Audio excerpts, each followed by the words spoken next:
Hello everyone, हामी चाहिँ सिटिभिटीको physics हेरिरहेछौँ र सिटिभिटीको फिजिक्समा हामी यतापट्टि हाम्रो जुन पोर्सन छ हामीले अगाडि स्केलर भेक्टर्सहरूदेखि लिएर च्याप्टर्सहरू हेरिरहेका थियौँ। मेकानिक्सको च्याप्टर हाम्रो युनिट छ।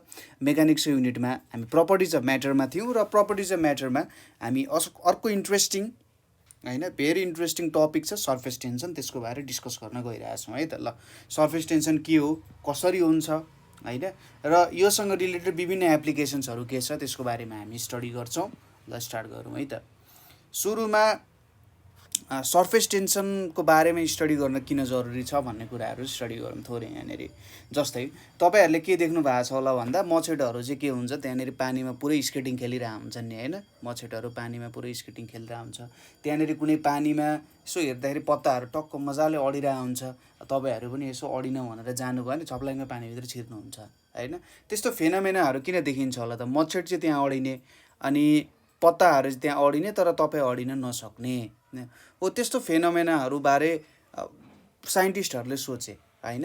हो त्यस्तो बारेमा सोच्दाखेरि चाहिँ अब के निकाल्ने त, यसको के कन्सेप्ट हुन सक्ला भन्दा त्यहाँबाट आएको कन्सेप्ट भनेको के हो त, हाम्रो सर्फेस टेन्सनको कन्सेप्ट हो होइन। त्यस्तो कुरालाई एक्सप्लेन गर्न सक्ने कुराहरू त्यति मात्रै होइन। जस्तै तपाईँहरूले यो बबल्सहरू बनाउनुहुन्छ नि, बबल्सहरू यस्तो गोलो हुन्छ, त्यो फुकेर बबल्सहरू बनाउनुहुन्छ, त्यहाँ पनि सर्फेस टेन्सनको कामहरू आउँछ। त्यसै गरी तपाईँहरूले देखिरहेको ड्रप्सहरू, लिक्विड ड्रप्सहरू के हुन्छ, स्पेरिकल सेपमा हुन्छ, त्यहाँ पनि सर्फेस टेन्सनकै काम हो। त्यो सबै कुराहरू के हुन्छ, सर्फेस टेन्सनकै आधारमा आउने कुरा हो। अब हाम्रो जुन एक्चुअल सिलेबस छ त्यसमा अलिकति सर्फेस टेन्सनलाई त्यस्तरी इम्पोर्टेन्स दिएको छैन होइन। सिलेबस अनुसारै जान्छौँ हामीले, तर यहाँनिर थोरै टर्म्सहरू बुझ्न जरुरी छ सर्फेस टेन्सनसँग रिलेटेड, यसको डिफिनेसन पढ्नुभन्दा अगाडि है त। सुरुमा हामीले बुझ्नुपर्ने टर्म भनेको के हो त, मोलिक्युलर फोर्सेसहरूको बारेमा बुझ्न जरुरी छ। मोलिक्युलर फोर्सेसहरू के हो त? मोलिक्युलर फोर्सेस, मोलिक्युलर फोर्सेस भनेको के हुन्छ, जस्तै कुनै पनि एउटा अब्जेक्ट छ, त्यो अब्जेक्टले यदि डिभाइड गर्ने हो भने एकदम सानो सानो रूपमा यदि तपाईँले डिभाइड गर्न सक्नुहुन्थ्यो भने यसलाई हामीले के बनाउन सक्थ्यौँ, मोलिक्युल्सहरू रूपमा चेन्ज गर्न सक्छौँ। जुन हामी अब्जेक्ट देख्छौँ, जस्तै तपाईँ यही स्क्रिन हेरिराख्नु भएको छ, यो स्क्रिनमा मैले धेरै कुराहरू लेखिरहेको छु र यो स्क्रिन पनि आफ्नै यसको बनावट छ होइन। तर यो भित्र यदि तपाईँ जाने हो भने नि यहाँ जतिको बाउन्डर कहीँ पनि छैन क्या। जसरी तपाईँले हावा हुन्डरीमा देख्नुहुन्छ नि पुरै धुलोहरू उडे जस्तो हो, त्यस्तै हुन्छ। यहाँनिर मोलिक्युल्सहरू एक अर्का बिच पुरै यताउता हिँडिरहेको हुन्छन् होइन। र यिनीहरूको मोसन जुन हुन्छ त्यो टोटल्ली के हुन्छ, ऱ्यान्डम हुन्छ है। अब त्यो ऱ्यान्डम मोसन छ त्यहाँनिर, तर त्यहाँनिर पनि केही फोर्सेसहरू एक्जिस्ट हुन्छ है। त्यो ऱ्यान्डम मोलिक्युल्सहरूको मोसनमा केही फोर्सेसहरू एक्जिस्ट भइरहेको हुन्छन्। अब ग्राभिटेसनल फोर्स हामीले पढाएको छौँ होइन। ग्राभिटेसनल फोर्स र उसलाई जहिले पनि अर्थको सेन्टरतिर तान्न सक्छ। तर मोलिक्युल्सहरूमा जुन एउटा इन्डिभिजुअल मोलिक्युल्सको हामीले कुरा गऱ्यौँ भने, मोलिक्युल्सको बिचको कुरा गऱ्यौँ भने के हुन्छ, त्यहाँनिर अरू फोर्सेसहरू विद्यमान हुन्छन् होइन। अब सुन्दाखेरि अलिकति अक्वर्ड जस्तो लाग्न सक्छ, अरे यार एज अ बल्कलाई चाहिँ ग्राभिटीले तल तान्ने, एउटा मोलिक्युल र अर्को मोलिक्युललाई चाहिँ नतान्ने, त्यस्तो पनि हुन्छ र हुँदो रहेछ। अहिलेसम्म वैज्ञानिकले पनि भेट्न सकेका छैनन् किन हुन्छ भनेर होइन। ल, यही मोलिक्युलर फोर्सेसहरू, मोलिक्युल्सहरू बिच एक्जिस्ट गर्ने फोर्स जुन छ त्यसलाई मोलिक्युलर फोर्स भन्छ। अझै राम्रो टर्ममा यसलाई भन्दाखेरि इन्टर मोलिक्युलर फोर्सेस भनेर भनिन्छ। Inter molecular forces, inter molecular भनेको मोलिक्युल बिच हुने फोर्सेसलाई चाहिँ इन्टर मोलिक्युलर फोर्सेस भनेर भन्न सकिन्छ है। अब इन्टर मोलिक्युलर फोर्सेस हाम्रो टु टाइप्सको हुन्छन् है। दुईवटा टाइप हुन्छ। एउटा भनेको हाम्रो कोहेसिभ फोर्स भन्ने हुन्छ, ठिक छ। के भन्दो रहेछ त, कोहेसिभ फोर्स, र अर्को हुन्छ हाम्रो एडहेसिभ फोर्स। कोहेसिभ फोर्स र एडहेसिभ फोर्स, यो दुई प्रकारको फोर्समा चाहिँ ब्रोडली क्लासिफाई गरेको हुन्छ। के हो त यो, कस्तो प्रकारको फोर्सेसहरू हो र हामीले किन यो कुरा पढ्नुपर्छ त भन्ने कुरा यहाँनिर बुझिन्छ। अब सपोज कोहेसिभ फोर्स भनेको चाहिँ एकै प्रकारको मोलिक्युलहरू बिच हुने फोर्सलाई के भनिन्छ त, कोहेसिभ फोर्सेसहरू भनेर भनिन्छ, ठिक छ। Same type of molecules, same सब्सटेन्सेसहरू बिच हुने फोर्सलाई, जस्तै तपाईँले एउटा पानी लिनुभयो, त्यहाँनिर ग्लासमा टक्क पानी हाल्नु भने पानीको मोलिकुल्सहरू बीच मात्रै हुने फोर्सलाई के भन्छ? कोहेसिभ फोर्स भनेर भन्छ। एकै प्रकारको मोलिकुल्सहरू बीच, होइन? जस्तै कस्तो बुझ्न सकिन्छ भने जुन एउटा हाम्रो फ्यामिली छ, होइन? त्यो फ्यामिली भनेको हामी सबैको एउटै ब्लड रिलेसन छ, होइन? खुनका रिस्ता भनिन्छ नि, हो। तिनीहरू बिच हाम्रो एउटा बोन्डिङ छ नि, त्यो भनेको कोहेसिभ फोर्स भयो क्या। एकै प्रकारको बिच हुने, यो ब्लड रिलेसन बिच हुने एक प्रकारको रिलेसन जस्तो भनिम नि हामीले, त्यसलाई फ्यामिली भने जस्तै। कोहेसिभ फोर्स भनेको नि के हुन्छ त? एकै प्रकारको मोलिकुल्सहरू बिच जुन एउटा फोर्स हुन्छ त्यसलाई कोहेसिभ फोर्स भनिन्छ। यो कस्तो टाइपमा हुँदो रहेछ? सेम टाइप अफ सब्सटेन्सेसमा हुने force, same type of substance अथवा मोलिक्युल्स भन्न पनि सकिन्छ मा हुने फोर्स, यसलाई के भन्छ? कोहेसिभ फोर्स भनेर भन्छ। एडेसिभ फोर्स भनेको के हो? डिफ्रेन्ट टाइप अफ सब्सटेन्स बिच हुने फोर्स, डिफ्रेन्ट टाइप्स अफ सब्सटेन्समा हुने फोर्स। जस्तै अब यसलाई अर्को तरिकाले बुझ्दा, तपाईँ र तपाईँको साथीको बिच ब्लड रिलेसन त नहोला, होइन? हुन त हामी एउटै बाँदरको सन्तान हौँ, तर पनि कस्तो हुन्छ त भन्दा तपाईँ र तपाईँको साथी त एउटा ब्लडले रिलेटेड त होइन नि त, त्यही पनि तपाईँहरू बिच एउटा बोन्डिङ छ। र एडेसिभ फोर्सले के भन्छ भने, जस्तै तपाईँले के गर्नुहुन्छ, तपाईँले थोरै त्यो एक्सपेरिमेन्ट चाहिँ नगर्नु होला, भिजुअलाइज मात्रै गर्नु होला। तपाईँको हातमा के गर्नुभयो? सुपर ग्लु लाउनु भयो, हातमा सुपर ग्लु लाउनु भयो, अर्को औँला पनि ठ्याक्कै त्यहाँनिर राख्नु भयो भने तपाईँले जति खोले पनि सक्नु हुँदैन। अब त्यहाँनिर के भयो त? एडेसिभ फोर्स हुने भयो। त्यो गम र तपाईँको हात भनेको त डिफ्रेन्ट टाइप अफ सब्सटेन्स हो नि, होइन? त्यसैले त्यो भनेको एडेसिभ फोर्स भयो। त्यसै गरी तपाईँले के गर्नुभयो? पानीलाई ग्लासमा राख्नुभयो, ग्लास र पानी बिच हुने फोर्स, तिनीहरूको मोलिकुल्सहरू बेग्लै छ नि, तिनीहरूलाई के भन्न सकियो त? एडेसिभ फोर्स भनेर भन्न सकिन्छ। ठिक छ? तिनीहरू बिच हुने फोर्सलाई चाहिँ एडेसिभ फोर्सेसहरू भनेर हामीले भन्न सकिन्छ। यो भयो एडेसिभ फोर्स र कोहेसिभ फोर्स। अब डिफ्रेन्ट सब्सटेन्सेसको लागि डिफ्रेन्ट कुराहरू हुन्छ, हो, यस्तो कुराहरू भयो। तर यसको बारेमा हामीले धेरै त्यो डिटेलिङमा जानु पर्ने जरुरत चाहिँ छैन। अर्को कुरा के पनि बुझ्नुपर्छ नि, दुईटै फोर्सेसहरू अट्र्याक्टिभ छन्, है? कोहेसिभ फोर्स र एडेसिभ फोर्स भनेको अट्र्याक्टिभ फोर्सेसहरू, यिनीहरूले अट्र्याक्सनको काम गर्छन्, है? र यिनीहरूको म्याग्निट्युडको अर्डर भनेको कुनमा काम गर्छ त भन्दा 10⁻⁹ मिटरको डिस्टेन्स जुन छ नि, त्यो डिस्टेन्समा चाहिँ यिनीहरूले काम गर्ने हो। अब कति हो यो डिस्टेन्स भनेको? लगभग तपाईँको कपालको एउटा रौँको लम्बाइ, एउटा रौँको डायमिटर भनेको लगभग कति हुन्छ? 1 मिलिमिटर जति होला, 1 मिलिमिटरभन्दा थोरै सानो होला, 10⁴ जति होला। भनेपछि यो डिस्टेन्स भनेको लगभग त्योभन्दा 10,000 गुणा कम डिस्टेन्समा काम गर्ने फोर्स हो। त्यति नजिक हुनु पर्यो अब्जेक्ट्सहरू यो फोर्सेसले एक्ट गर्नको लागि, है? कति थोरै डिस्टेन्स छ होला, हो, यति डिस्टेन्समा हुनुपर्ने भयो। र यदि 10⁻⁹ मिटरभन्दा धेरै भयो भने, ठिक छ, 10⁻⁹ मिटरभन्दा धेरै डिस्टेन्स भयो भने चाहिँ त्यो बेलामा यो फोर्सेसहरू नेग्लिजिबल हुन जान्छन्। ठिक छ? यति कुरा बुझ्यो। र यही नै हो मेन यसको कुराहरू चाहिँ, यसलाई नै बुझ्न सकिन्छ।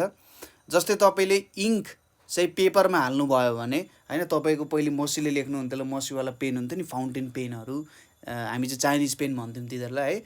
फाउन्टेन पेनहरू हुन्थ्यो, हो। त्यसको इङ्क तपाईँले पेपरमा हाल्नु भने त्यो इङ्क पुरै पेपरमा फैलिन्थ्यो। अथवा कहिलेकाहीँ तपाईँको कपडामा पनि लाग्छ होला। जस्तै तपाईँले कहिलेकाहीँ मिठो खाजा खाइराख्दा सबै कुरा बिर्सिँदाखेरि त्यसको झोल जुएर सर्टमा लाग्छ, होइन? र त सर्टमै बस्छ, तपाईँले यसो निकाल्न खोज्नुहुन्छ, सबै त निक्लिँदैन, पानीले धोयो भने निक्लिन्छ, त छुट्टै कुरा हो। त्यहाँनिर लाग्छ नि, के भयो त? तपाईँको सर्ट र त्यो जुन सब्जीको झोल छ तिनीहरू बिच के हुन्छ? एउटा एडेसिभ फोर्स हुन्छ। र एडेसिभ फोर्स धेरै भयो, त्यही भएर तपाईँले यसरी हातले हटाउन खोज्दा पनि हटेन, त्यो भयो, होइन? त्यसै गरी पानीले पनि तपाईँ भिज्नुहुन्छ, तपाईँको शरीरमा पानी खनायो भने तपाईँ भिज्नुहुन्छ। किन भिज्नुहुन्छ त, होइन? तपाईँको इन्ट्रेस्टिङ क्वेसन छ नि, तपाईँले पानी खनाउनु पो सोचिँदैन थियो नि, पानी खनाइयो, त्यसपछि टावलले पुस्नु पर्थ्यो, अरे यार किन पानीले चाहिँ मेरो शरीरमा टाँसिने त, होइन? अथवा तेल किन मेरो हातमा टाँसिने त भन्दाखेरि त्यो तेल र तपाईँको हात बिच, पानी र तपाईँको बडी बिच के हुन्छ? एक प्रकारको एडेसिभ फोर्स हुन्छ, होइन? पानी र पानीको मोलिकुलको बिच पनि हुन्छ, तर पानी र तपाईँको शरीर बिच पनि एक प्रकारको एडेसिभ फोर्स हुन्छ। त्यही भएर के हुन्छ? यहाँनिर यिनीहरू टाँसिने गर्छन्।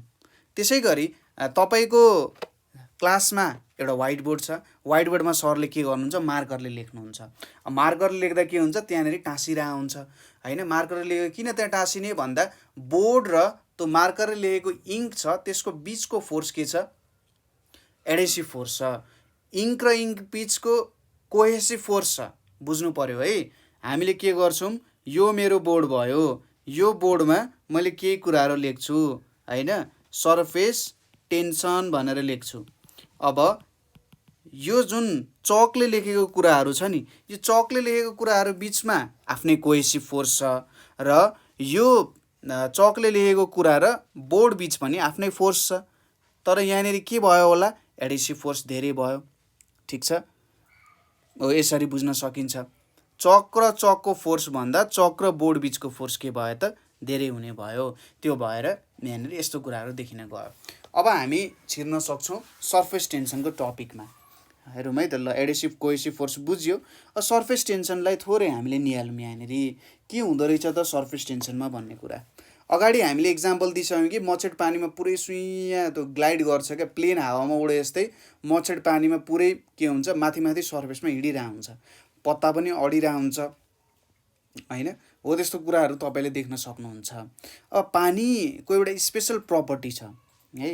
पानीमा एउटा स्पेसल प्रपर्टी के छ भने यसले चाहिँ एउटा इलास्टिक मेम्ब्रेन जस्तो काम गर्न सक्छ। ठिक छ, के जस्तो काम गर्न सक्दो रहेछ, हाम्रो जुन वाटरको सर्फेस छ त्यसले एउटा इलास्टिक मेम्ब्रेन जस्तो काम गर्छ है, एउटा इलास्टिक मेम्ब्रेन जस्तो काम गर्छ। अब यो इलास्टिक मेम्ब्रेन के हो त, इलास्टिक मेम्ब्रेन भनेको सोच्नुहोस् कि कस्तो बुझ्न सकिन्छ भने तपाईँले एउटा गद्दी बिछ्याउनुहुन्छ नि, गद्दीमा तपाईँ माथि सुत्नुहुन्छ है, त्यो माथि सुत्दाखेरि त्यसले एउटा मेम्ब्रेन जस्तो काम गर्छ, तपाईँलाई आनन्द आउँछ नि है। जस्तै तपाईँ त्यतिकै खाटमा सुत्नुभयो, केही पनि नहोस् है, तर माथि गद्दी लाएर सुत्नुभयो भने के हुन्छ, तपाईँको शरीरलाई आराम मिल्छ होइन। त्यो गद्दी भनेको एउटा इलास्टिक मेम्ब्रेन जस्तो भयो होइन, तपाईँको शरीरलाई अलिकति के भयो, सफ्टनेस त्यसले प्रदान गर्यो। वाटर सर्फेसमा पनि के हुन्छ, त्यस्तै खालको एउटा इलास्टिक मेम्ब्रेन हुन्छ। इलास्टिक भनेपछि तन्किन सक्ने होइन, इलास्टिक भनेको तन्किन सक्ने, प्लास्टिक भनेको के हो, तन्किन नसक्ने। हामीले अगाडि इलास्टिसिटीको च्याप्टरमा पनि यो कुराहरू त डिस्कस गरिसक्यौँ है। ल के हुँदो रहेछ, वाटर सर्फेस भनेको एउटा इलास्टिक मेम्ब्रेन हुँदो रहेछ। अब क्वेसन आउँछ सबैको दिमागमा, कसरी इलास्टिक मेम्ब्रेन भयो होइन, मैले कसरी मान्ने यो एउटा इलास्टिक मेम्ब्रेन हो र किन यहाँ इलास्टिक मेम्ब्रेन आयो त होइन, त्यत्तिकै इलास्टिक मेम्ब्रेन त कसरी आउन सक्छ भन्ने कुरा आउन सक्छ यहाँ दिमागमा है। अझै पनि मैले सर्फेस टेन्सनको डिफिनेसन यहाँनिर बनाएको छैन, यो एक्सप्लेन गरेपछि तपाईँले सर्फेस टेन्सन भनेको ठ्याक्क बुझ्नुहुन्छ है त। ल एक्सप्लेनेसनतिर जाउँ। अब हामीले के गर्यौँ, हाम्रो यो एउटा सपोज यस्तो भाँडा चाहिँ नलिउँ होला, गोलो भाँडा, हामीले सिधै भाँडा लिउँ है त। यहाँनिर यो खालको भाँडा लिउँ, खाली नहुँदा पनि हुन्छ, त्यही पनि ल यसलाई माथिको पोर्सनलाई थोरै खाली बनाइदिउँ न त। एउटा हाम्रो के भयो त, भाँडा छ, यो भाँडामा हामीले पानी राख्छौँ है। यो भाँडामा हामीले यस्तो रङको पानी राखौँ न त है, यस्तो रङको हामीले एउटा पानी राख्यौँ अरे, ठिक छ, थोरै फोहोर पानी रहेछ, केही छैन। यति यहाँनिर हामीले पानीले फिल गऱ्यौँ है, यो हाम्रो वाटर भयो। यहाँनिर अब के हुन्छ, हामीले माइक्रोस्कोपले यसरी जुम इन गऱ्यौँ भने हामीले के देख्छौँ भने यहाँनिर अब मोलिक्युल्सहरू देख्छौँ। ठिक छ, यहाँनिर के छ, हाम्रो पानीको मोलिक्युल्सहरू छ यहाँ एउटा है, सरी यहाँनिर मोलिक्युल्सहरू पानीको देख्न सकिन्छ है त। ल यो मोलिक्युल भयो। त्यसै गरी यस्तै जस्तो सेम टु सेम के हुनसक्छ, यहाँनिर हाम्रो मोलिक्युल्सहरू हुन्छ, अर्को यहाँनिर होला, अर्को यहाँनिर होला होइन, अर्को यहाँनिर होला, अर्को यहाँ धेरै ठुलो पो हुन्छ त हौ। ल अर्को यहाँनिर होला, सोच्नुहोस् कि साइज सबैको सेम छ है, यहाँनिर होला, अर्को यहाँनिर होला, अर्को अब यता माथि पनि होला, यहीँनिर बनाएँ मैले, अरू सबै यतानिर होला। अब यो भनेको हामीले पानीलाई एकदमै धेरै जुम इन गऱ्यौँ भने यसको मोलिक्युल्सहरू हामी हेरिरहेछौँ यहाँनिर। यसरी मोलिक्युल्सहरू चाहिँ के भएको छ, डिस्ट्रिब्युट भएको छ केमा, वाटर सर्फेसमा है। ल यहाँ पनि होला, अर्को यहाँ पनि होला, अर्को ल यहाँ पनि छ अरे, त्यसै गरी अर्को यहाँ पनि छ अरे। ल यसरी मोलिकुल्सहरू छ पानीमा है, पानीको मोलिकुल्सहरू, वाटरको मोलिकुल्सहरू। अगाडि हामीले के कुरा गऱ्यौँ भने यो मोलिकुल्सहरू बिच कस्तो हुँदो रहेछ त, फोर्सेसहरू हुँदो रहेछ होइन। यहाँनिर त पक्कै पनि अब कोहेसिभ फोर्सेसहरू होला। जस्तै अब यो मोलिकुल्स सपोज गरौँ 10⁻⁻9 मिटरमा कुरा गर्ने हो भने यता पनि मोलिकुल छ, सबैतिर मोलिकुल छ नि, यो मोलिकुलमा यतापट्टि पनि फोर्स लाग्छ।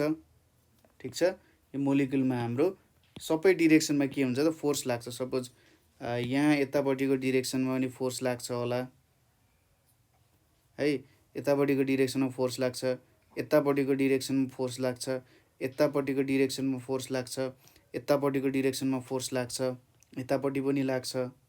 सबै डिरेक्सनमा यसलाई के हुन्छ त फोर्सेसहरू लाग्छ है त, यतापट्टि पनि लाग्छ, यतापट्टि पनि फोर्सेसहरू लाग्छ यदि कुनै मोलिकुल भित्र छ भने। ठिक छ, मेरो कुरा बुझिराख्नु भएको छ। यसलाई सबैतिरबाट फोर्सेस लाग्छ है, सबैतिरबाट यसलाई के गरिरहेछ, तानि नै रहेको हुन्छ। 10⁻⁻9 मिटरको डिस्टेन्समा हामी कुरा गरिरहेछौँ। यो मोलिकुललाई मात्रै होइन, यहाँनिर यता पनि, यता यता सबैतिर सबै मोलिकुललाई फोर्सेसहरू लागिरहेछ होइन। किनभने यसको माथि पनि मोलिकुल्सहरू छ नि त, सबैतिर के छ मोलिकुल्सहरू छ। यता लाग्छ, यहाँनिर लाग्छ, यता पनि लाग्छ, यहाँनिर लाग्ने भयो, यता लाग्ने भयो। ठिक छ, सबैतिर फोर्सेसहरू लाग्छ। ल यति कुरा बुझियो होला, सबैतिर फोर्सेसहरू लाग्छ। यो फोर्सेसहरू अनि अब माथिको मोलिकुलको एकैछिनमा कुरा गरौँला हामीले। सबैतिर फोर्सेसहरू लाग्छ। अब सोच्नुहोस्, तपाईँ एउटा ठाउँमा बसिराख्नु भएको छ, उभिनु भएको छ, यहाँनिर तपाईँ उभिराख्नु भएको छ। अब सबै डिरेक्सनबाट तपाईँलाई हावाले हान्न थाल्यो, इस्टबाट, वेस्टबाट, नर्थबाट, साउथबाट, सबैतिरबाट तपाईँले इक्वल हावाको फोर्सले हानिरहेछ भने तपाईँ कहाँ जानुहुन्छ, कुन डिरेक्सनतिर अगाडि बढ्नुहुन्छ त भन्दा तपाईँ त बिचमा रहनुहुन्छ। किन भन्दाखेरि अगाडिको फोर्स पछाडिकोले ब्यालेन्स गरो, राइट साइडको फोर्स लेफ्ट साइडले ब्यालेन्स गर्छ। अगाडि फोर्स लागिरहेछ भने यता पछाडिको फोर्स अपोजिट डिरेक्सनमा इक्वल एमाउन्टमा लागिरहेछ, र यतापट्टि लेफ्ट साइडमा लागिरहेछ भने यतापट्टि राइट साइडमा त्यही जस्तो इक्वल फोर्स र अपोजिट डिरेक्सनमा लागिरहेछ। र यहाँ बिचको कुराले के गर्छ त फोर्स त्यति नै फिल गर्छ अथवा जिरो फोर्स फिल गर्छ भन्न सकिन्छ। यहाँनिर केही पनि फोर्स लागिरहेको छैन होइन, त्यसरी बुझ्न सकिन्छ। सबै डिरेक्सनबाट इक्वल्ली फोर्स लाग्यो, सबै डिरेक्सनतिर यसरी बाहिरतिर गइरहेछ भने के बुझ्न सकिन्छ, यहाँनिर जिरो फोर्स लागिरहेछ भन्ने कुरा बुझ्न सकिन्छ है। यो पनि भयो। ल भनेपछि यो भित्रको मोलिकुल्सहरू जति जे छ नि त्यसमा चाहिँ लगभग जिरो फोर्स नै लागिरहेछ जस्तो बुझ्न सकिन्छ। अब सर्फेसको मोलिकुल्सहरूको कुरा गऱ्यौँ, यहाँ माथि त फोर्सेसहरू छैन भनेपछि अब यता माथि त वाटर मोलिकुल्स छैन नि, एयर मोलिकुल्स छ। यो एयर मोलिकुल्सले त के गर्छ, यसलाई यता भित्रतिर दबाउन खोज्छ, एयरले यसलाई यसरी भित्रतिर दबाउन खोज्छ। तर यो कुरा एकछिन बिर्सिदेऊ, माथितिर मोलिकुल्सहरू छैन, त्यही भएर यो फोर्सेसहरू आएन। भनेपछि यसको फोर्सेस कतातिर होला, यो मोलिकुलको सपोज एउटा यता लाग्छ, एउटा यतापट्टि लाग्छ, एउटा यतापट्टि लाग्ला, एउटा यतापट्टि लाग्ला, एउटा यता लाग्ला, यसको पनि यता, यसको यता, यस्तो डिरेक्सनमा फोर्सेसहरू लाग्ला होइन। यहाँ यहाँ यहाँ यसरी फोर्सेसहरू लागिरहेको हुन्छ है। ल यति कुरा बुझ्न सकिन्छ। अब यहाँनिर के भयो त इन्ट्रेस्टिङ कुरा भयो, हेर्नुहोस् त। अब हाम्रो जुन मासतिरको फोर्सेसहरू थियो त सबै मेटाइदिउँ, के भयो, अब साइडको फोर्सेसहरूले त एकअर्कालाई ब्यालेन्स गर्ने भयो, तर तलतिर जाने फोर्स जुन छ त्यसलाई त कसैले ब्यालेन्स गर्न सकेन। तलको मोलिकुल्सले माथिको मोलिकुल्सलाई के गरिरहेछ, तलतिर तानिरहेको छ। ठिक छ, बुझ्नुभयो। अब मासतिरको फोर्सेसहरू केही पनि छैन होइन, माथि मोलिकुल्स नै छैन। अब तलतिरको मोलिकुल्सहरूले उसलाई तलतिर तानिरहेछ, माथिको मोलिकुल्सलाई तलतिर तानिरहेको छ। ठिक छ, भनेपछि माथिको मोलिकुल्सहरूको नेट फोर्स भनेको यता तल डाउनवार्डतिर हुने रहेछ होइन। माथिको मोलिकुल्सहरूको नेट फोर्स भनेको यता तल डाउनवार्डतिर जाने रहेछ। अब एउटा कुरा इमेजिन गरौँ, सपोज तपाईँ यहाँनिर बस्नु भएको छ, तपाईँको घर यहाँनिर छ अरे। अब तपाईँलाई मासतिर जानु पर्यो भने अप्ठ्यारो हुन्छ कि हुँदैन, अभियसली हुन्छ। सपोज तपाईँलाई ग्राभिटी छ नि, ग्राभिटीको फोर्स भनेको त जहिले पनि तलतिर तान्ने हो। तपाईँलाई माथितिर जानु पर्यो भने त गाह्रो हुन्छ कि हुँदैन? हुन्छ, किनभने माथि उफ्रिँदाखेरि ग्राभिटीले तल तानिहाल्छ, माथि जाँदाखेरि अप्ठ्यारो हुन्छ। भनेपछि यहाँ पनि तपाईँ यो पोजिसनबाट यो पोजिसनमा पुग्नको लागि त धेरै इनर्जी खर्च गर्नुपर्ने हुन्छ नि, होइन? यसको मतलब के हुने रहेछ? तलबाट माथि जाँदाखेरि इनर्जीमा इन्क्रिमेन्ट आउँदो रहेछ। के हुँदो रहेछ? तलबाट माथि गयो भने इनर्जी धेरै रहेछ, ठिक छ? किनभने हामीले इनर्जी लाग्यो नि त। यदि कुनै एउटा पोइन्टबाट अर्को पोइन्टमा जान हामीलाई इनर्जी लाग्छ भने त्यो भनेको त त्यहाँ केही एमाउन्ट अफ वर्क डन गर्नुपर्ने हुन्छ है। त्यसैले अब माथिको इनर्जी धेरै भयो, ल माथि यहाँनिर इनर्जी धेरै हुने भयो भन्ने कुरा ल हामीले दिमागमा सेट गऱ्यौँ अरे है त। हाम्रो जुन यहाँनिर तलको लेयर थियो, तलको भन्दा माथि के भयो त? फोर्सेसहरू लाग्ने भयो, तलतिर फोर्सेसहरू लाग्ने भयो। अब यो फोर्सेसलाई हामीले के गर्नुपर्ने हुन्छ? सपोज एउटा अर्को इक्जाम्पल सपोज गर्नुहोस्। सपोज तपाईँ माथितिर गइराख्नु भएको छ होइन, कुनै एउटा ढुङ्गालाई माथि उठाउनु भयो भने ग्राभिटीको अगेन्स्ट काम गर्नुभयो भने त वर्क डन गर्नुभयो होइन। वर्क डन गर्दा तपाईँले जति एमाउन्ट अफ वर्क डन गर्नुहुन्छ त्यो वर्क डन चाहिँ त्यो ढुङ्गामा के हुन्छ त? एज पोटेन्सियल इनर्जीको रूपमा स्टोर हुन्छ होइन, एज पोटेन्सियल इनर्जीको रूपमा स्टोर हुन्छ। र त्यो पोटेन्सियल इनर्जी जब तपाईँले ठ्याक्क ड्रप गर्नुहुन्छ नि, त्यो चाहिँ काइनेटिक इनर्जी हुन्छ है त। अब यहाँनिर के बुझ्न सकिन्छ भने माथिको अब्जेक्टको पोटेन्सियल इनर्जी धेरै हुन्छ यदि तपाईँ यो तलबाट माथि जानुभयो भने, ठिक छ? थ्योरी बुझियो होला। म फेरि एकचोटि एक्सप्लेन गर्छु। बिचको मोलिकुल्सहरूमा के छ? सबै डिरेक्सनबाट फोर्स लागिरहेको छ होइन, त्यही भएर उसलाई नेट फोर्स भनेको 0 लाग्यो। तर सर्फेसको मोलिकुल्समा माथिको फोर्स गायब छ, तलतिरको डिरेक्सनमा मात्रै फोर्स छ भनेपछि नेट फोर्स भनेको तलको डिरेक्सनमा जाने भयो। ल ठिक छ, यति कुरा बुझियो। अब माथिको मोलिकुल्सहरूको इनर्जी धेर छ, तर ब्रह्माण्डमा हरेक वस्तुहरू हरेक पिण्डहरूले के गर्न चाहन्छन् भने उनीहरूको इनर्जी त कम गराउन चाहन्छन्। र त्यो इनर्जी कम गराउनको लागि है, त्यो इनर्जी कम गराउनका लागि उनीहरूले के गर्नुपर्छ होला त? अब इनर्जी त त्यसै घट्न सक्दैन। पानीको इनर्जी ओम फट स्वाहा गरेर त्यसको सबै इनर्जी निकाल्न सकिँदैन। अब फिजिक्सको नियमले के भन्छ भने यहाँनिर कुनै पनि अब्जेक्टको इनर्जी घटाउनु पर्ने छ भने होइन, दुईवटा कुरा गर्न सकिन्छ। एउटा भनेको त्यो अब्जेक्टको मास घटाउने, तर त्यो हाम्रो हेतु होइन, ठिक छ? मास घटायो भने त काम खतम भइहाल्यो नि। मासै घटाइदियो भने त त्यहाँनिर हामीले अब्जेक्ट हेरिरहेको छौँ, त्यो अब्जेक्टमा के हामीले त्यहाँनिर इन्फरेन्स गर्ने, के रिजल्ट निकाल्ने है। अर्को तरिका भनेको सर्फेस एरिया कम गराउने। सर्फेस एरिया कम गरायो भने इनर्जी कम हुन्छ, ठिक छ? त्यसैले यहाँनिर अब अब्जेक्टले के गर्छ नि, यता नेट फोर्स लाग्यो नि। जस्तै तपाईँले यसरी यहाँ भएको अब्जेक्ट जुन छ एउटा, अब यो अब्जेक्ट भयो, यसलाई सबै डिरेक्सनबाट यता तलतिर फोर्स लागिरहेछ, यता तलतिर के भइरहेछ? फोर्स लागिरहेछ भने त यो सर्फेस त सानो हुन जान्छ नि, कन्ट्र्याक्ट हुन जान्छ कि जाँदैन?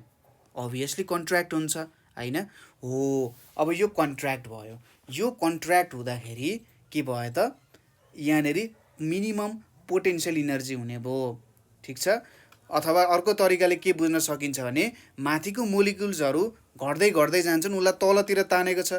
सबै मोलिकुल्सहरू माथि बस्छ भन्ने छैन होइन, र जति माथि बस्छ त्यो त थोरै हुने भयो नि त, ठिक छ? त्यही भएर त्यहाँनिर के आउने भयो त? लिक्विड सर्फेस मिनिमम हुने भयो। र एउटा इलास्टिक मेम्ब्रेन जसरी तन्किन्छ, यसो सानो हुन्छ नि, त्यो पनि त्यसरी नै सानो हुने भयो। त्यहाँनिर केही फोर्स प्रोभाइड गर्ने त्यो स्ट्रेच हुनसक्छ।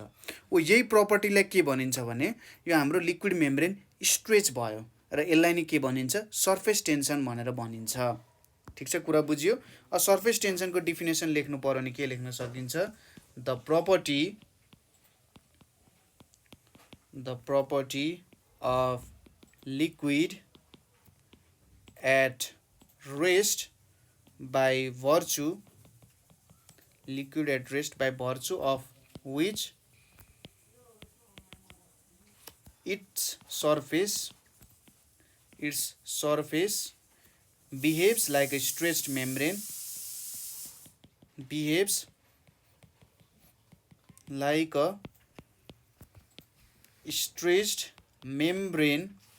and tries to occupy minimum surface area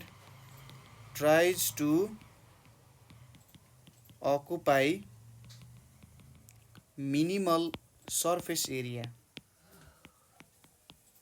is called surface tension. ठिक छ, यो हाम्रो डेफिनेसन भयो। बुझिहाल्नुभयो कसरी काम हुँदो रहेछ सर्फेस टेन्सनमा भन्ने कुरा त क्लियर भयो है। सर्फेस टेन्सनमा माथिको मोलिकुल्सहरूमा फोर्स लाग्दो रहेछ, केही मोलिकुल्सहरू तल झर्छन् र जति मोलिकुल छन् त्यसले एउटा सर्फेस बनाउन खोज्छ। अब थोरै मोलिकुल्स भएपछि त ठुलो सर्फेस त बन्ने भएन होइन। थोरै कपडा छ भने धेरै ठुलो कोट बनाउँछु भनेर त भन्न सकिँदैन नि होइन हो। अब त्यही भएर यहाँनिर के हुन्छ, थोरै मोलिकुल्सहरू भएको कारण त्यहाँनिर सर्फेस पनि सानो हुन्छ र त्यो एउटा इलास्टिक मेम्ब्रेन जस्तो काम गर्छ। किन इलास्टिक मेम्ब्रेन जस्तो काम गर्छ भने त्यहाँनिर स्ट्रेच भएर बसेको छ र त्यही स्ट्रेच हुनुलाई नि के भन्छ, सर्फेस टेन्सन भनेर भन्न सकिन्छ है त। यसको अर्को डेफिनेसन भनेको के पनि लेख्न सक्यो त हामीले, यसलाई चाहिँ force per unit length acting in the surface at right angles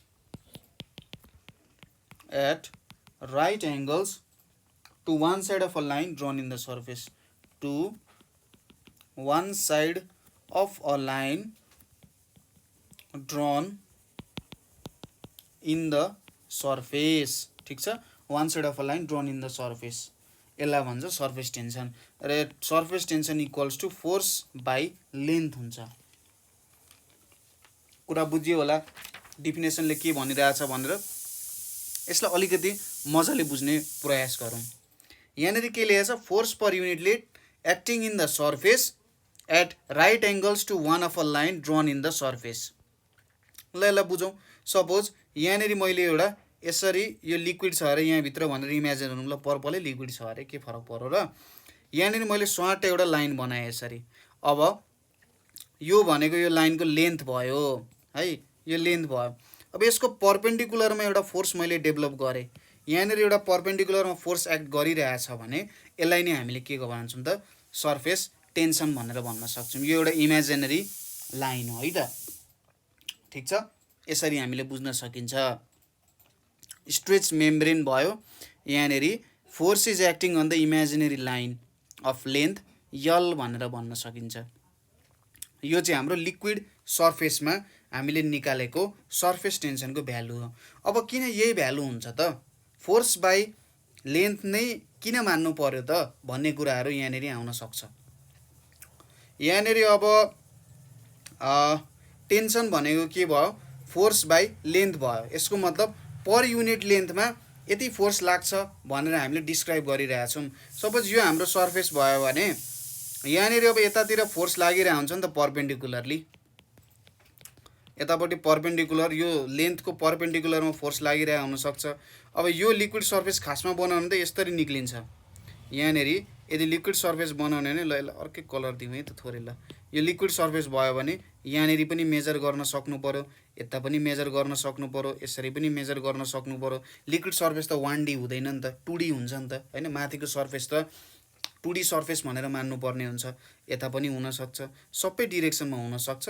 र यतापट्टि नै force per unit length measure गर्नु नै के हुन जान्छ त, हामीले के मेजर गऱ्यौँ, पर युनिट लेन्थ कति फोर्स हुन्छ, अथवा हामीले युनिट फोर्स भेट्यौँ क्या, त्यो लिक्विड सर्फेसमा हुने युनिट फोर्स कति हुन्छ भनेर हामीले भेट्यौँ र त्यो नै के हुन्छ, सर्फेस टेन्सन हुन जान्छ।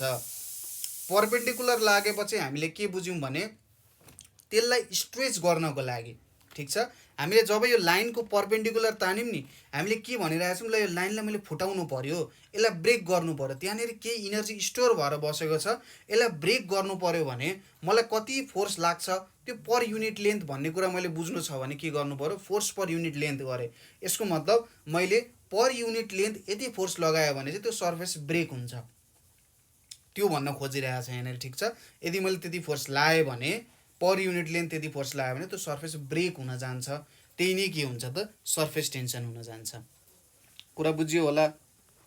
अब यसको डाइमेन्सन हेर्नु पर्यो भने tension equals to force by length छ। फोर्सको डाइमेन्सन भनेको के हुन्छ, ML T - 2 हुन्छ। लेन्थ भनेको यल भयो भने यसको डाइमेन्सन भनेको MT - 2 हुन जान्छ। ठिक छ, MT - 2 हुने भयो यसको डाइमेन्सन, अथवा न्युटन पर मिटर यसको डाइमेन्सन हुने भयो। यसलाई यसरी बुझ्न सकिन्छ। ल अब हामीलाई कोर्सले दिएको कुरा चाहिँ यति नै, यति बुझ्नु भनेर दिएको छ है त। मेन कुरा त्यो हुन्छ, जहिले पनि के हुन्छ, कुनै अब्जेक्ट इक्विलिब्रियममा रहनको लागि त्यसको इनर्जी मिनिमम हुनुपर्छ। इनर्जी मिनिमम गराउन यो सर्फेसले के गर्छ, आफ्नो एरिया मिनिमम बनाउँछ। मिनिमम सर्फेस एरिया बनाउनु भनेको एउटा स्ट्रेस्ड मेम्ब्रेन जस्तो काम गर्यो यसले, र त्यसलाई नै सर्फेस टेन्सन भनेर बुझ्न सकिन्छ। ठिक छ, यदि बुझ्यो। अब तपाईँलाई सर्फेस टेन्सनमा चेन्ज गराउनु पर्ने छ भने तपाईँको हातमा के छ त भन्दा, सपोज तपाईँले टेम्परेचर इन्क्रिज गराउनु भयो। ठिक छ, टेम्परेचर इन्क्रिज गराउनु भनेको के हो भन्दाखेरि झगडा गराउनु जस्तो हो। कसरी भन्दा, झगडा गर्दाखेरि मान्छेहरू हा हु गर्छन् नि होइन, यस्तो भन्यो भनेर झगडा गर्छन्, एकअर्कासँग टाढा जान्छन्। टेम्परेचरले पनि के गरिदिन्छ भन्दाखेरि तिनीहरू बिचको जुन एउटा के भन्छ नजिकपन छ नि त्यसलाई टाढा बनाइन्छ। यिनीहरू टाढा टाढा जान थाल्छन्। टाढा टाढा गएपछि के हुन्छ, यिनीहरू बिचको फोर्स कम हुन्छन्। हामीले अगाडि के भनेको थियौँ, 10⁻⁹ मिटर भयो भने मात्रै कोहेसिभ र एडिटिभ फोर्स लाग्छ। यहाँनिर हामीले जति फोर्स देखायौँ यो सबै के हो त, कोहेसिभ फोर्स हो नि। अब 10⁻⁹ मिटर भन्दा टाढा गयो, झगडा भयो। कसरी, हामीले टेम्परेचर बढाइदिउँ, झगडा भयो, यिनीहरू टाढा टाढा गए। अब टाढा टाढा गइसकेपछि कोहेसिभ फोर्स डिक्रिमेन्टमा आयो। डिक्रिज भइसकेपछि सर्फेस टेन्सन पनि कम हुने भयो, किनभने यहाँनिर फोर्स बाई लेन्थ छ। अब फोर्स नै कम भइसकेपछि त सर्फेस टेन्सन पनि घट्ने भयो नि। हो, त्यसरी सर्फेस टेन्सन तपाईँले डिक्रिमेन्ट गराउन सक्नुहुन्छ। यो भयो हाम्रो सर्फेस टेन्सन किन हुन्छ त। ठिक छ, सर्फेस टेन्सन खासमा कारण के हो भन्ने कुरा भयो। हामीले मोलिकुलर थ्योरी पनि यहीँनिर डिस्क्राइब गऱ्यौँ। अब यही कुराले कुनै एउटा लिक्विड सर्फेसको एरिया किन स्पेरिकल हुन्छ भन्ने कुरा पनि बताउँछ। जस्तै तपाईँले एयरलाई छोडिदिनुहोस्, हावा छैन भनेर सोच्नु एकछिनको लागि, किनभने हावाले कुरा बिगार्छ, त्यसको अलिकति कम्प्लेक्सिटी बढाउँछ। हावा छैन भने कुनै पनि लिक्विड ड्रप जब माथिबाट झर्छ नि, उसले आफ्नो पोटेन्सियल इनर्जी जहिले पनि मिनिमम होस् भन्ने चाहन्छ है, किनभने इक्विलिब्रियममा हुन चाहन्छ। यो विश्व ब्रह्माण्डमा जे जति वस्तुहरू छन् तिनीहरू सबैले के चाहिएको छ, इक्विलिब्रियम चाहिएको छ। त्यो इक्विलिब्रियम गेन गर्न उसले के गर्छ, उसले त आफ्नो मोलिकुल फाल्न चाहँदैन। ठिक छ, उसले के गर्छ, सपोज कोही मान्छे खत्रै छ, धनी छ भने उसले के गर्छ भने अरूसँग बच्नको लागि होइन मसँग धन छैन भन्छ, तर उसले आफ्नो धन त फाल्दैन नि होइन, पैसा फाल्दैन। ऊ मोलिक्युलको एटम्सहरू भनेको उसको धन हो, उसले धन फाल्दैन। उसले के गर्छ भने उसले ममा केही छैन भनेर सर्फेस सानो बनाउँछ क्या। सर्फेस सानो भएपछि के हुन्छ, उसको मिनिमम इनर्जी हुन्छ है। त्यही हुन जान्छ यहाँनिर सिम्पल लिभिङ एन्ड हाई थिङ्किङको कुरा आइदिन्छ क्या मोलिकुल्सहरूको सर्फेस टेन्सनको कुरामा। यसरी चाहिँ कुनै एउटा लिक्विड ड्रपको के हुन्छ त, सर्फेस मिनिमम गराउनको लागि इनर्जी मिनिमम गराउनको लागि उसले आफ्नो सर्फेसलाई सानो बनाउँछ, जसको कारण इनर्जी कम हुन्छ र सर्फेस टेन्सनको कारण के भयो त, कुनै पनि लिक्विड ड्रप स्पेरिकल हुन चाहन्छ। तर यदि लिक्विड ड्रप धेरै नै ठुलो छ भने, सपोज त लिक्विड ड्रप ग्राभिटीमा झरिरहेछ होइन, ग्राभिटीले तल तानिरहेछ, लिक्विड ड्रप ठुलो छ भने त्यो बिचको कोहेसिभ फोर्सले उसलाई सम्हाल्न सक्दैन होइन, र लिक्विड ड्रप के हुन्छ त, अर्कै खालको कचाकुचुक सेप बन्न जान्छ, इरेगुलर सेपमा आउन सक्छ है त। हो त्यस्तो कुराहरू छ। ठिक छ, यति कुरा बुझियो होला सर्फेस टेन्सनको किन सर्फेस टेन्सन हुन्छ भन्ने कुरा चाहिँ यतिमा हामीले बुझ्न सकिन्छ है। ल यहाँनिर आज हामीले के हेऱ्यौँ, सर्फेस टेन्सन भनेको के हो, सर्फेस टेन्सन किन हुन्छ भन्ने कुराहरू हामीले यहाँनिर बुझ्यौँ। अब अर्को भिडियोमा चाहिँ हामीले सर्फेस इनर्जी भनेको के हो, क्यापिल्यारिटी भनेको के हो, एङ्गल अफ कन्ट्याक्ट भनेको के हो, र क्यापिलरी ट्युबको सर्फेस टेन्सन कसरी मेजर गर्न सकिन्छ भन्ने कुराहरू हेर्छौँ। ल ठिक छ, थ्याङ्क यू फर वाचिङ।